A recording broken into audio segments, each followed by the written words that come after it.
Welcome back to my channel. Let's continue learning about prompt So engineering. first one, let's understand about zero-shot prompting. That means you're giving direct question to the LLM that does not need extra information. It's very clear, precise, and the format itself is very self-evident. So example would be translate the sentence to English, translate this to Hindi, summarize this paragraph. So that does not need much of a context other than the instruction itself. The simplest and the fastest method. It is very good for straightforward tasks. Here are a few more examples. You write this in simple English, so it's clear, direct, and you don't need any example to explain that. Few shot prompting is to like show and tell. You will tell the model by giving certain examples and ask it to generate responses based on that. We're going to give 2-3 examples, the exact tone, style, and the format. And AI will try to mimic them by understanding the whole structure of your prompt. Example would be, here are 2 tweets in a friendly tone. Loving the weather today, coffee plus sunshine, perfect morning. Write a third tweet in a similar tone. Or else say I give example of 3-4 LinkedIn posts of mine and say this is my language, this is how I write my post.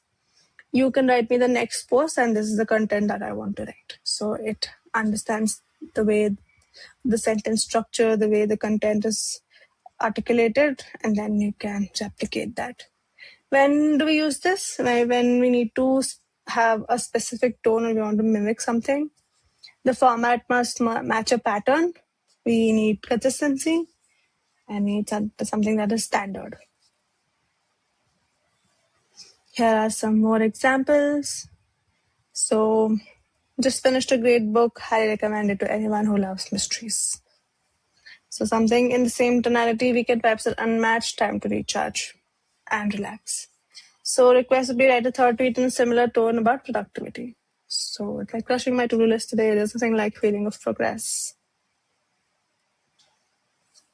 Next is chain of thought prompting, that is think step by step. So we are going to ask the model to reason a problem step by step before giving the final answer. Say I have to ask a solution about a math problem. So I would say first find answer to this question and then explain it step by step, and then also go back and verify whatever you generated was right or wrong. And once it's correct, then you can give me the answer in a certain format. So that will give it step-by-step instructions to do what to do after next. So when to use, task involves calculations, logic or reasoning, troubleshooting complex issues, and explanations need transparency. Say, next one is role-based prompting. That is, we're assigning a certain role or persona to the LLM model and ask it to write or give us output in a certain way. That means we are inherently giving it a personality so that it answers in that level as well. Say I'm a student and I ask an answer to a question. So it doesn't know who is asking the question. It would give a very generic answer. If I say you are a PhD level scholar and you are preparing a test paper and also preparing the answer score to match the corrections. So you would have to design an answer in such a way that it covers these many aspects of evaluation. You're going to have to also include diagram. You have to also talk about the usability, the research aspects. So the model answers the question like the PhD scholar who would know how these things are supposed to be answered. So the level of accuracy increases and it's very precise. So you skip the iterations multiple times.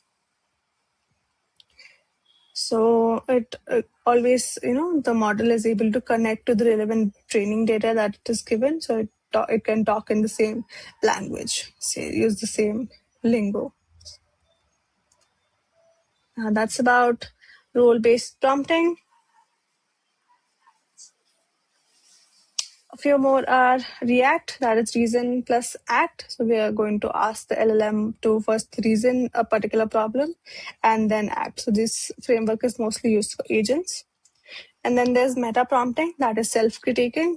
Say once you answer this question, go back and score your answer based on these parameters. If it's matching that, then great. If not, then you go back and regenerate the answer, rewrite again, considering these aspects are what is lacking with your first answer.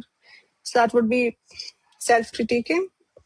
Last one is JSON or XML, where we are going to give a very structured input to get a structured output.